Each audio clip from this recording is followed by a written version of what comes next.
कुंभ राशीच्या मित्रांनो नमस्कार।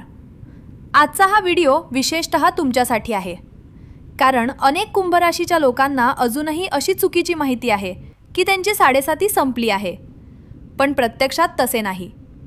तुमची साडेसाती अजून चालू आहे आणि ती 2 जून 2027 पर्यंत चालणार आहे। म्हणजे आता फक्त 1 वर्ष 2 महिने बाकी आहेत। पण ही बातमी निराशाजनक नसून आनंदाची आहे, कारण हा शेवटचा टप्पा म्हणजे उतरती साडेसाती आहे। आणि ज्योतिषशास्त्रानुसार जेव्हा शनिदेव एखाद्या राशीतून बाहेर पडतात तेव्हा ते हत्तीच्या पावलाने सुख समृद्धी देऊन जातात। म्हणजे आतापर्यंतच्या कठोर काळानंतर आता दिलासा मिळण्याची वेळ आली आहे। चला तर मग सविस्तरपणे समजून घेऊया की पुढचे 14 महिने तुमच्या आयुष्यात नेमके काय बदल घडवून आणणार आहेत। सर्वप्रथम आर्थिक बाबतीत मोठा बदल होणार आहे। गेल्या 5-6 वर्षात ज्यांची आर्थिक परिस्थिती बिघडली होती, ज्यांना कर्जाचा भार वहावा लागत होता, ज्यांचे उत्पन्न स्थिर नव्हते, अशा लोकांना आता हळूहळू दिलासा मिळेल। विनाकारण होणारे खर्च कमी होतील, बचत सुरू होईल आणि जुने कर्ज फेडण्याचे मार्ग मोकळे होतील। विशेषतः डिसेंबर 2026 नंतर आर्थिक बाबतीत खूप मोठा सकारात्मक बदल दिसून येईल। दुसरे म्हणजे करिअर आणि व्यवसायात स्थिरता येईल।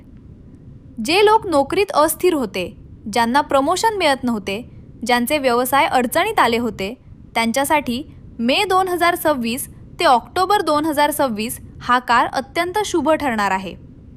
नवीन संधी उपलब्ध होतील, नवीन प्रोजेक्ट्स मिळतील आणि व्यवसायाचा विस्तार करण्याची संधी निर्माण होईल। पण लक्षात ठेवा की हे सर्व आपोआप होणार नाही। तुम्हाला प्रामाणिक प्रयत्न करावे लागतील, मेहनत करावी लागेल। तिसरे म्हणजे मानसिक शांती लाभेल। गेल्या काही वर्षात तुमच्या मनात जी अनामिक भीती होती, जी सततची चिडचिड होती, जे नैराश्य होते, ते आता कमी होईल। तुम्ही अधिक शांतपणे, अधिक समजूतदारपणे निर्णय घेऊ शकाल। कुटुंबातील वादविवाद कमी होतील, घरामध्ये आनंदाचे वातावरण निर्माण होईल। ज्यांचे विवाह जुळत नव्हते किंवा ज्यांना संतती सुखाची प्रतीक्षा होती, त्यांच्यासाठीही हा काळ आनंदाची बातमी घेऊन येणार आहे। चौथे म्हणजे आरोग्याकडे लक्ष द्यावे लागेल। शारीरिक थकवा जाणवू शकतो, पाठदुखी, गुडघेदुखी यांसारख्या तक्रारी वाढू शकतात। त्यामुळे आहाराकडे, व्यायामाकडे आणि पुरेशी झोप यांकडे दुर्लक्ष करू नका। आता येतो सर्वात महत्त्वाचा भाग म्हणजे उपाय। मी तुम्हाला 3 विशेष उपाय सांगणार आहे, जे फक्त कुंभ राशीसाठी आणि या शेवटच्या टप्प्यासाठी अत्यंत प्रभावी ठरणार आहेत। पहिला उपाय म्हणजे शनिवार व्रत आणि तेलदान। दर शनिवारी सकाळी लवकर उठा, स्नान करा, शनिदेवाला काळ्या तिळाचे तेल अर्पण करा। हे तेल तुम्ही गरजूला दान करू शकता किंवा स्वतः वापरू शकता। आणि ओम शम शनेश्चराय नमः या मंत्राचा 108 वेळा जप करा।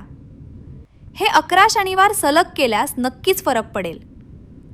दुसरा उपाय म्हणजे पिंपळाच्या झाडाची सेवा। कुंभ राशीचा स्वामी शनिदेव आहे आणि पिंपळाच्या झाडावर शनिदेवांचा विशेष वास असतो। त्यामुळे दर रविवारी सकाळी पिंपळाच्या झावाला पाणी घाला, त्याची परिक्रमा करा, जय शनिदेव म्हणा आणि तुमच्या मनातील इच्छा मनातल्या मनात मांडा। तिसरा उपाय म्हणजे गरजूंना मदत। शनिदेवांना प्रसन्न करण्याचा सर्वात सोपा आणि प्रभावी मार्ग म्हणजे सेवा। दर शनिवारी एका गरजूला जेवण द्या किंवा एखाद्या गरजू विद्यार्थ्याला पुस्तके द्या किंवा एखाद्या वृद्ध व्यक्तीची मदत करा। पण लक्षात ठेवा की ही मदत दाखवण्यासाठी न करता मनापासून करा, कारण शनिदेव कर्म पाहतात, दिखावा नाही।